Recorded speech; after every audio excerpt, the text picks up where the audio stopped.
An emotional affair is a relationship where a person already in a marriage or committed relationship has a secret life with another person that isn't exactly sexual, but it's highly charged with romance. Charged enough that both parties hide and lie about what's going on.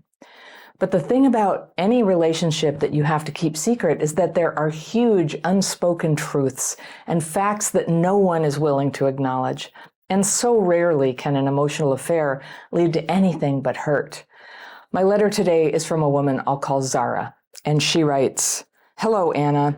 The main thing I wanted to ask is, how do I move on?" All right, I'm going to go through Zara's letter. I'm going to circle things with my pink pencil to come back to on a second reading, but let's see what's going on in Zara's life. She says, "I had a relationship with a man I worked with who had experienced a lot of childhood trauma. I fell for Doug at Christmas time, about 4 months after I joined his team at work. I remember I fell for him at a particular moment when I noticed his integrity and great work ethic. We got on really well. He was quiet and a bit anxious. However, I felt comfortable, and I encouraged him to seek me out at lunchtime, which he immediately did. We worked close to a river and very soon started spending every lunchtime sitting by the river watching nature and kingfishers flying by, and I felt so calm and happy. I was 50 then, and he was 33. I'm married. Oh boy. However, my husband and I had not had any physical contact for nearly 20 years, which was my decision.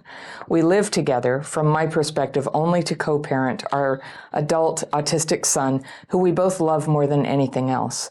My, quote, husband at that time used to pick me up from work in our car. However, once Doug and I became close, holding hands, I told my husband I would get the bus and made up some other reason when I actually wanted to get the bus with Doug. I had never been in love with my husband. When we met, I desperately needed a friend as I lived with my emotionally abusive and vulnerably narcissistic mother.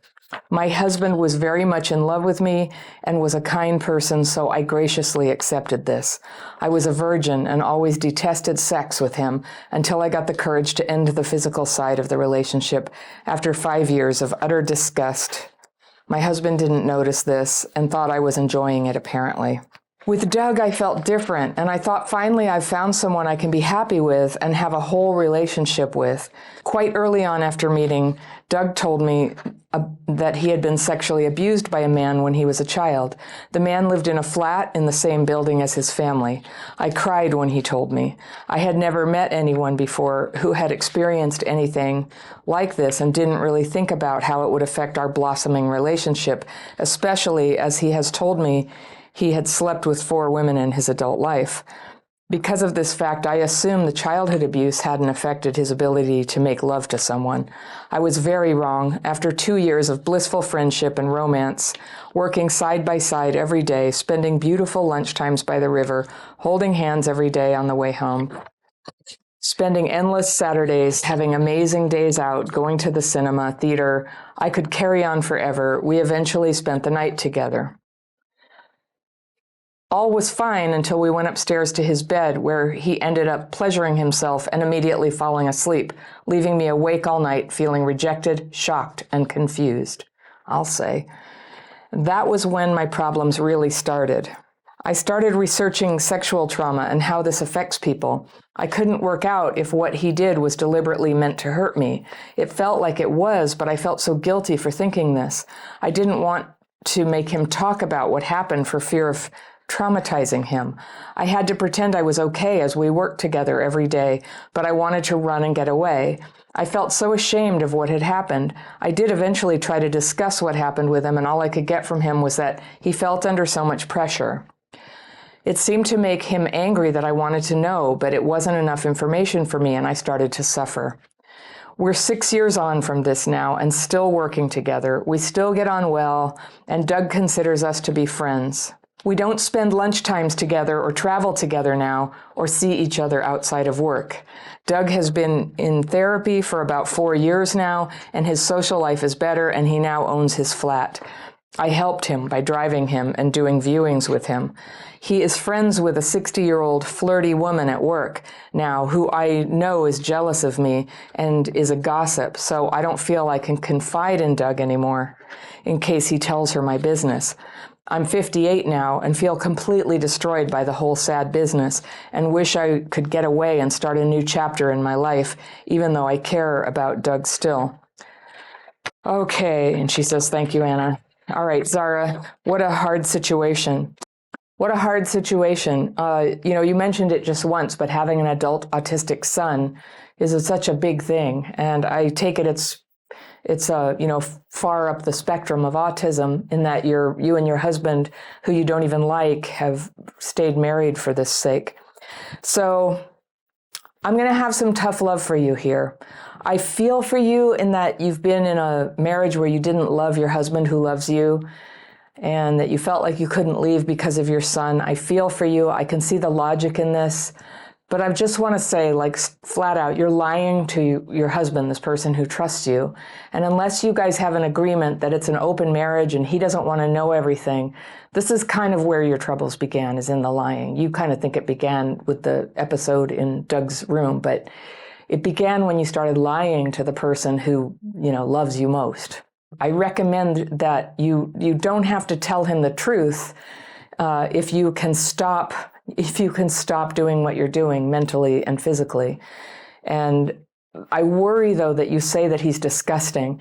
He's sort of doing what married people do. And if he's clueless, I feel for him. It's a shame that he doesn't get it. But I just want to, help you take responsibility that you chose him, you married him. And I totally understand being young and desperate and now, parenting this, a kid who has special needs. That's a lot. I know that's a lot, but it doesn't change the fact that you're responsible for this situation and that it's not okay for you to make a fool out of somebody like this. That's not okay. So many people do it. It doesn't tend to end well for anybody. And for the sake of your happiness, if nothing else, I encourage you to get right with reality. Now, I don't agree that wronged spouses should always be told the gruesome details if it stops. But if you think he's truly disgusting, I would recommend you talk to him. And this would be something you might want to talk to a therapist about who can actually interact with you in person to see how you want to handle that. But living a lie, that's just BS. It's not for people who recover from trauma. It's not for us. And if we want to start being happy and loved, we've got to treat people in a loving way, even if what that loving way is to stop lying to them. All right. Now, as for this guy at work, I know that occasionally older woman, younger man relationships work out. It's rare, though. I know there's going to be comments going, why am I like this if it were a man and a woman? If it were a man and a woman, it would be slightly suspect, but that's more common. But in this case, and especially when I hear he's now latched on to a 60-year-old woman at work, there's something going on with him. There's something going on with him that he's not able to have a full relationship, and he latches onto these older women and is able to create this lovely friendship that's full of art and enjoyment and rivers and nice things. But in your case anyway, it got your hopes and expectations and your love up. And what is that Bob Marley quote about? It's a cowardly man who awakens the love in a woman when he has no intention of loving her back.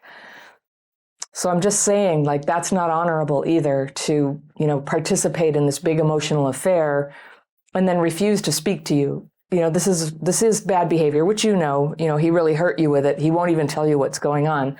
But as soon as this second woman shows up, I see the pattern and I'm like, okay. I think you two were on very separate pages. I think part of emotional affairs and limerance, which I think this counts as limerance. It's like a addiction level kind of infatuation with somebody where it's all about this hoped for thing in the future, but it's not really about what is. So you've been hoping for years that you could be together and you could get out of this terrible marriage, which, by the way, if you need to get out, you can do that with or without some new guy lined up. I'm just saying that's the honorable way to do it, is without a new guy lined up if you need to go. so you had this big hope vision going on, but I'm guessing that your communication with him was not explicit. It was not clear about how everybody felt, where this was going, what he actually wanted, what he was seeking. And that's why things so easily blew up in your face as soon as you thought it was going to be this night of sex and romance. He couldn't do that. He couldn't do that. Now I'm questioning. I know that sexual abuse can harm people's ability to have a happy sex life. I know that that is sometimes true, but I don't think it's majority true in this sense. And sometimes in the face of rejection, it's very tempting to sort of pathologize people and go, oh, it's just their trauma, and he's been affected and I want to help him. And so you were helping him find an apartment and things, but still like being that level of friend that you drive him around. Like, I don't have that level of friend. And I don't have that level of friend. And if I do have good friends, but we don't lie to each other and we don't refuse to talk to each other when we're hurt. That's what a good friend is like on your side. A good friend doesn't want you to suffer and not have information about something they did that really hurt you.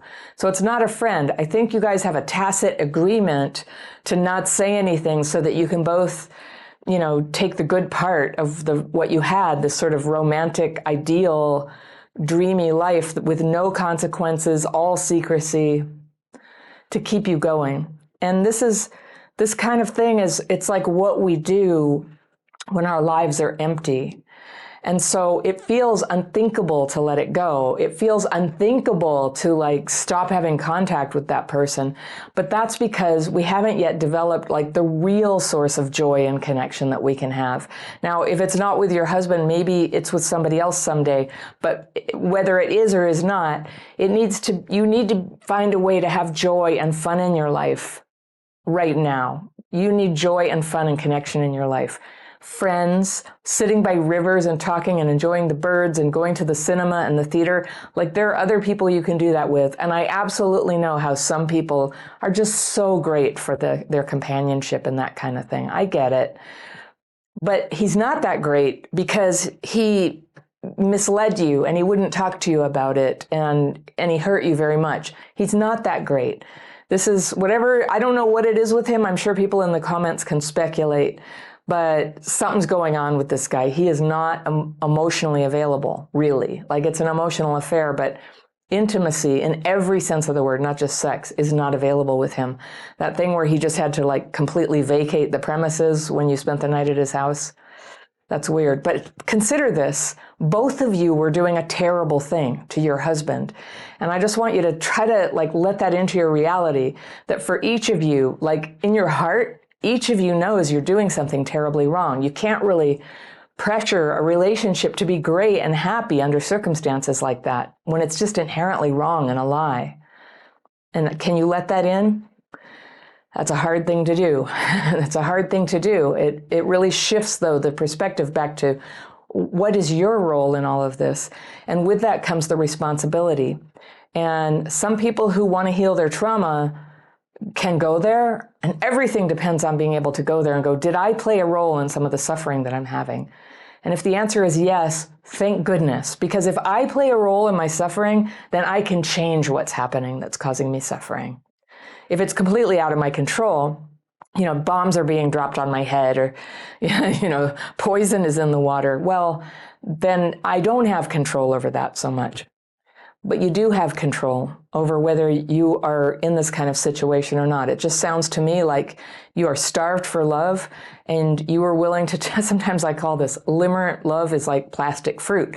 You are so hungry, you just want a nice apple, but it's plastic. You can't get what you want out of this apple. It just looks like you can. It looks so pretty sitting there.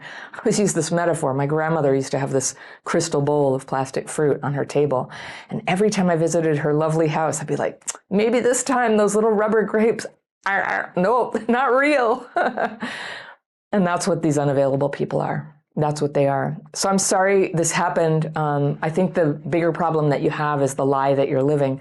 And you can straighten that out and you can start to recover your inner power. And with your inner power comes an inner sense of who you really are and what you really need to do in your life. Do you belong in this marriage? Is that actually best for everybody? Is there some way that you can find some terms where you can be happy? with him or without him. I really hope that you'll take this seriously and look at it and not try to sneak it out of somebody at work who can't give it. So if anybody is watching this and you think you might have limerance, I have a free PDF. It's quite in-depth. You can download it for free right here, The Signs of Limerance. And I'll see you very soon.